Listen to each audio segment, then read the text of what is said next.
setelah turun ayatnya, belajar cara melakukannya, bahas juga hikmahnya supaya nikmat menjalani ibadahnya.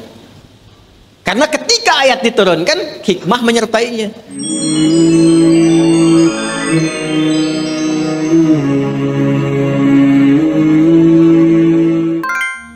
Assalamualaikum warahmatullahi wabarakatuh, sahabatku semua. Bismillah walhamdulillah. Nyimak bareng lagi kita di channel ini. Semoga Allah subhanahu wa ta'ala memberikan keberkahan serta kucuran rahmatnya kepada guru-guru kita yang mulia. Sebelum kita mulai, seperti biasa jangan lupa klik tombol subscribe, like, dan share-nya ya, agar silaturahmi kita tetap terjalin. Mari kita simak dan dengarkan kajiannya.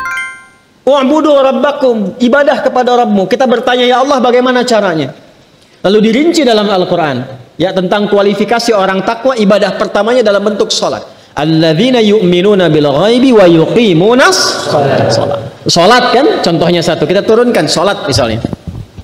Nah, ketika dicontohkan detailnya satu, sholat, nah, maka cara membaca sholat ini ketika akan ditunaikan, jangan dipahami sebagai perintah formal ibadah, walaupun memang itu perintah. Ya, sholat hukumnya apa? Wajib. Wajib. Wajib sifatnya apa? Kewajiban kan? Yang harus kita tunaikan. Bentuknya perintah kan? Wa aqimus shalah, tunaikan oleh kalian sholat. Perintah mengandung unsur wajib. Wajib berarti harus dikerjakan kan? Nah, perintah itu turun dasarnya sebagai kasih Allah. Jadi kalau perintah itu cuma bentuknya saja, formalnya untuk diberikan kepada kita. Tapi di balik perintah itu yang harus kita rasakan dan tanamkan ke jiwa kita. Jadi ketika diperintahkan sholat, jangan lihat kewajibannya. Karena nggak dilihat pun tetap wajib. Paham? Yang dirasakan itu maknanya, apa hikmahnya di balik ini. Karena itu ketika Nabi diutus pun, bukan hanya menerangkan, ini kerjakan, ini tinggalkan. Tapi hikmahnya apa? Karena itu Nabi mengajarkan tentang hikmah karena diperintahkan Quran. Ya. Quran surah kedua Al-Baqarah ayat 151. Gak apa-apa lompat sedikit, kita masih di ayat 21 ya. Kama arsalna fikum rasulan minkum yatlu alaikum ayatina wa yuzakkikum wa yuallimukumul kitaba wal hikmah wa yuallimukum ma lam takunu ta'lamun. Jadi ketika diterangkan kepada kita ibadah, kata Al-Quran ada perintahnya dulu. Makanya ibadah yang ditanya perintahnya. Sebaliknya kalau urusan dunia, kan teman-teman sekalian, terkait dengan urusan dunia itu larangan yang dicarinya. Jadi kalau urusan ibadah jangan ditanya larangannya, karena sifatnya perintah. Ditanya dalil perintahnya apa. Saking sayangnya Allah, gak usah banyak-banyak, ini aja yang diperintahkan kerjakan.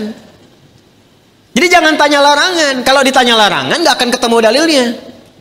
Sholat subuh berapa rakaat? 2. Boleh nggak 3? Kan nggak ada larangannya. Ada nggak larangan ditemukan sholat subuh 3 rakaat? Sampai kiamat kurang 2 hari nggak akan ditemukan. Karena memang salah pendalaman. Kalau ibadah itu yang dicari perintahnya. Kalau ada perintah kerjakan, maka turun ayat sebagai dalil. Ya, konsepnya begitu. Kama arsalna fikum rasulan minkum yatlu alaikum ayatina. Turun ayat dari kami. Apa ayatnya? Dalilnya apa? Wa aqimus shalah. Baru kita sholat. Lihat prakteknya dari Nabi. Contohnya bagaimana? Dibatasi saking sayangnya Allah, nggak usah banyak-banyak. Tapi kalau kita ikuti dapat hasilnya. Nah, sekarang bagaimana menjalaninya? Setelah turun ayatnya, belajar cara melakukannya, bahas juga hikmahnya supaya nikmat menjalani ibadahnya. Karena ketika ayat diturunkan, hikmah menyertainya. Itu permintaan turunnya hikmah itu sampai dimohonkan 2 orang nabi dan rasul, ayah dan anak.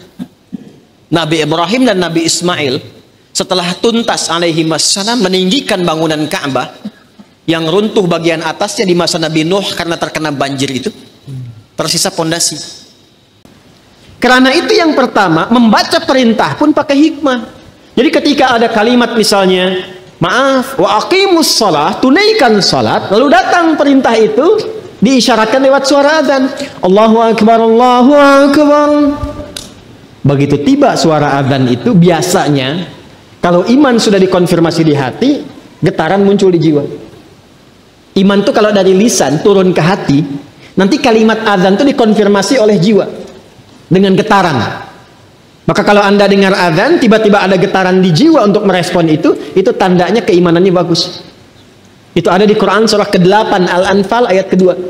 Kita masih di Al-Baqarah ayat 21. Innamal mu'minuna alladzina idza dzukirallahu wajilat. Jadi insan beriman yang sejati itu, kalau imannya masuk ke dalam jiwanya, nanti ketika disebutkan nama Allah, ada getaran dalam jiwanya, merespon panggilan iman itu. Allahu Akbar, Allahu Akbar. Sudah azan, diminta siap-siap, diminta siap-siap. Lalu apa yang terjadi? Kalaupun dia bertanya, pikirannya bertanya, ya Allah, kenapa ya saya mesti sholat? Itu langsung dijawab, Hayya 'alas shalah. Kenapa ya Allah? Hayya 'alal falah. Supaya kamu dapat falah. Apa itu falah? Bahagia dan sukses. Tadi yang saya perwankan di awal. Jadi kalau kita membaca setiap ibadah itu sebagai bagian jalan kebahagiaan dan kesuksesan, semangat kita sholat. Semangat. Apalagi paham fikihnya. Apalagi mengerti hikmahnya. Apalagi kita ngerti Qur'annya. Ya Allah, nangis tuh kalau sholat itu. Allahu Akbar. Nangis.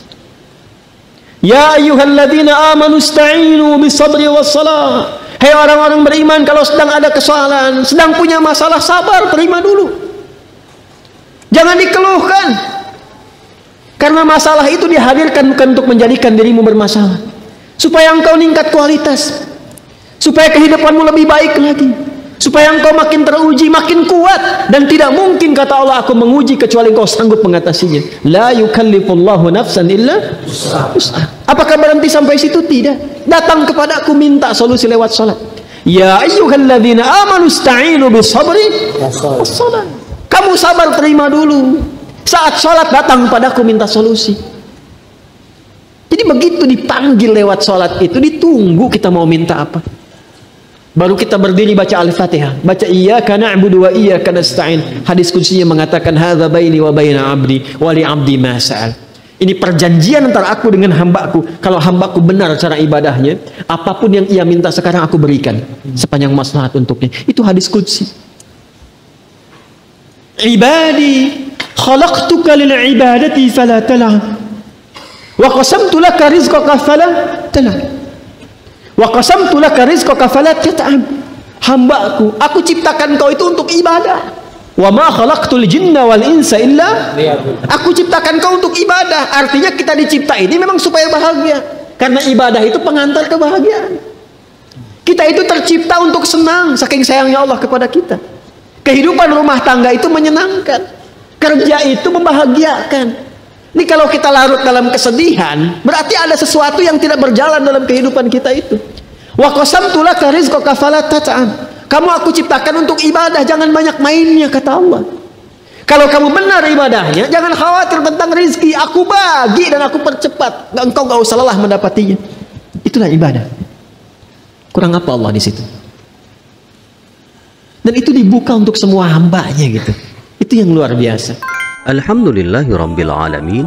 Semoga Allah subhanahu wa ta'ala selalu membimbing setiap langkah kita untuk menggapai ridhonya dengan menjalankan semua perintah dan menjauhi semua larangannya.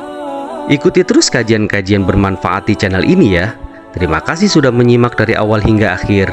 Walafu minkum ihdinas siratal mustaqim.